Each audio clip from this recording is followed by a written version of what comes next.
Andrew Holland, Chief Executive Officer with Ambit Investment Advisors, joins us live from his Mumbai office. Andrew, morning. Thank you for joining us. Andrew, from 12th of April, Indian markets are up by about 10% plus on the Sensex, 11% plus on the Nifty. How much more to go before we hit a top? That's a great question. It depends on whether you believe liquidity is going to be in the markets or not. I think the next few days will be give us a good clue of what Bernanke has to say, in his statements for the Fed. So, maybe there's going to be a bit of disappointment, but again, I'll go back to something I keep saying and keep harping on is that, when I look at the US markets and other markets, it's not led by the cyclicals, it's not led by banking, it's led by defensives. So, if investors are stepping into the market, they're being very cautious. And obviously they're buying the heavyweight, good cash flow companies, with defensive businesses, and that doesn't really tell me that there's a broad-based rally, happening in those markets. So turn liquidity tap off, and something will at some stage, and markets will probably retrace. It's very difficult to say what that retracement will be, but. I think you only have to look at why India's been moving ahead. It's not really been because of its own policies, government policies, or even the earnings. It's all to do with outside events, which always worries me because nothing's in our hands, and these things can change overnight. Andrew, hi, morning. So what does one do? I mean, ride with the tide, or would it be prudent to step off the markets right now and take some profits? Yeah, well, what worries me is that when good news is great news and bad news is good news, something will change that equation, and therefore we have had a great run across numerous amount of sectors. I wouldn't be chasing at this level. I wasn't chasing at levels below, but when momentum's there, you have to kind of go with it, which we have been doing. But to be honest, there's no conviction in my mind that I need to be long this market, and if anything, we'll be increasing our short side of the equation over the next few days, depending on what Bernanke says. Andrew, but if I look at the valuation argument actually existed about a quarter ago or so. But for those who've only focused on the valuation argument, they've not made money. So do you think at a time when we are staring at a lot of global liquidity, it is time to focus on momentum, because momentum in the short term will always trump valuations? Absolutely. I mean, I can talk to you till I'm blue in the face today about fundamentals, but liquidity will always be king. So therefore, Nikunj, I've said in the past that in these kind of liquidity-driven markets, we like to rent the stocks. We like to rent the kind of high beta rather than own them. We don't feel that there's a case for switching out of our kind of long-term defensive bets at this point and jumping into, say, interest rate sensitives or high indebted companies just at this moment. So that time will come, but it's just not yet. So we don't mind renting these stocks in the momentum, but they're very short term. They're not for over 1 year periods. So what are you renting and what are you buying? Well, we've been renting obviously the PSU banks. We've been renting some of the interest rate sensitives in terms of autos, and a little bit of the commodity pack as well. But as I said, there's no real conviction in doing that. Just that the momentum sends you there, and these will be the first ones to fall as well. So we're ready with our powder for that time when it comes.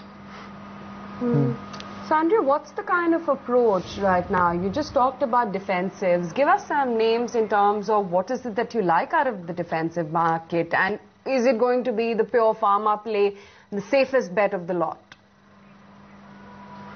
No, we really haven't changed our kind of long portfolio since the beginning of the year. So we kept with the consumer goods, the Hindustan Unilevers, the Nestle's, and those are all kind of working well for us. We kept with some of the mid-cap IT companies where we feel there's catalyst for change, like the Tech Mahindra Satyam is something we continue to like, and we kept with our pharma names more selectively, and again more of the kind of the ones below the kind of large cap is where we've been concentrating. So those are the kind of names we've been focusing on. Some very strong returns from those. You know, if you take a Glenmark, it's up 50-odd% since we put it in the portfolio. So those are the kind of returns you can get just by being in defensives. And as I said, you know, you can get the extra cream on top of the cake in momentum-driven markets by renting some of the high beta. Andrew, correct me if I'm wrong, but I do see a dichotomy in your approach. One side, you're not comfortable with valuations. The other side, your long-term portfolio is made up of pharma and consumer names. Those are very expensive stocks. Yes, they are expensive stocks, but you know, I don't think India's at a point, or I don't think globally, you know, the economy is at a point where I want to be owning cyclicals. I want to be owning, infrastructure at this stage. There's nothing changed in my mind to make me want me to do that. The debt of these companies is very, very high, and there's no execution. So on the ground, I don't see anything that's changing. So yeah, I mean, defensives are expensive, but it's been paying off, and when something pays off, I'm not going to fight the trend in that one. So you know, whilst you're talking about a market that's moved up very sharply over the past 1 year, you know, some of these stocks which I've talked about or sectors have actually continued to outperform. So at the moment, I'm still waiting. It's very difficult to say the timing, but I'm waiting to make that move from defensives to the other sectors. I just don't feel it's right yet. Andrew, the index, when as the index Sensex and Nifty, they are almost sitting at a fresh 2-year high. But the small and the mid-cap stocks have done precious little. So at a time when optically valuations for large-cap stocks are looking expensive, is it time to go down the ladder? I don't think that time is yet. You know, I think you'd have to see that the domestic economy was starting to have some traction, which I don't think we do, and therefore, you know, I wouldn't be so broad-based and say it's time to get into small and mid-caps, although, you know, I've seen the arguments of the discount to the main indices and how that could narrow, and I'm sure it may do over time. But again, you know, you have to be very selective in which companies you want to put your money down on, and again, we are being selective in that arena. But would I buy you know, mid-cap share? No, not really.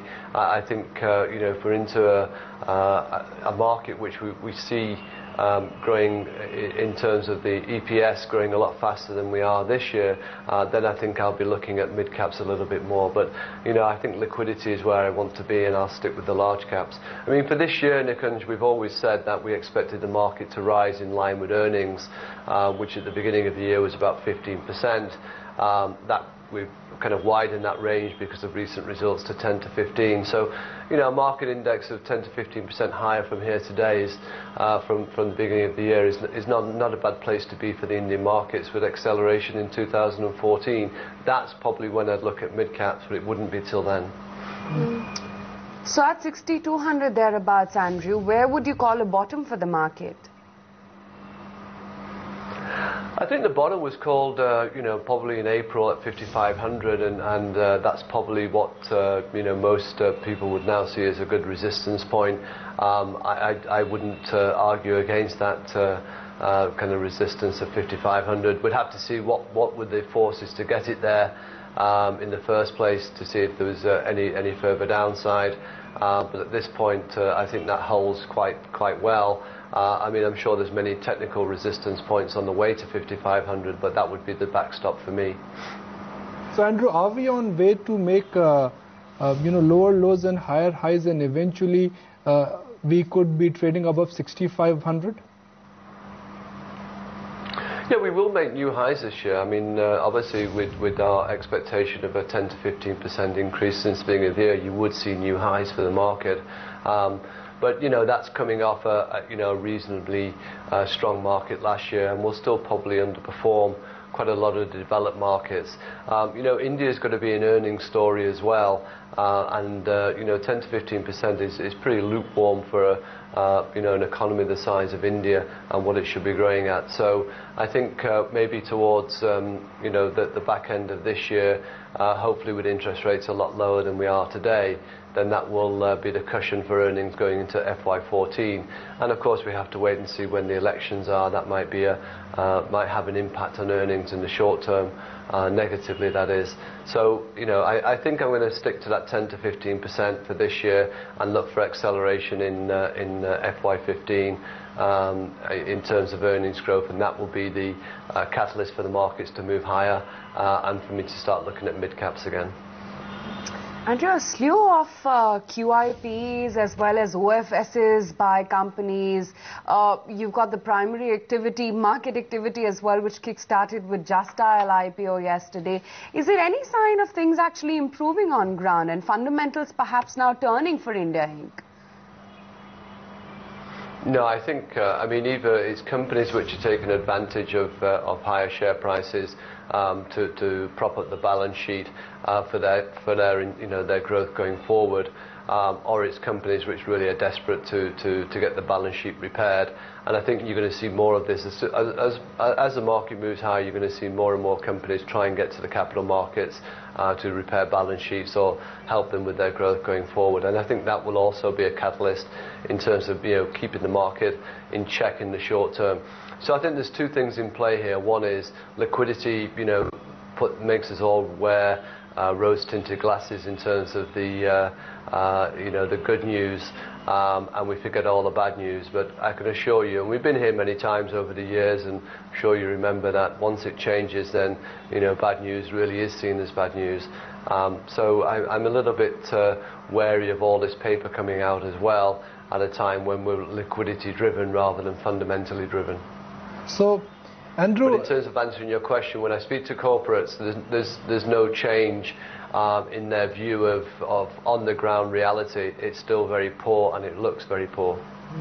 So, Andrew, does the current market setup remind you of what we saw earlier this year, which is in the month of Feb 2013, where globally things were strong, global liquidity was charged up, but because of fresh paper and DIS selling, all the global liquidity got channelized?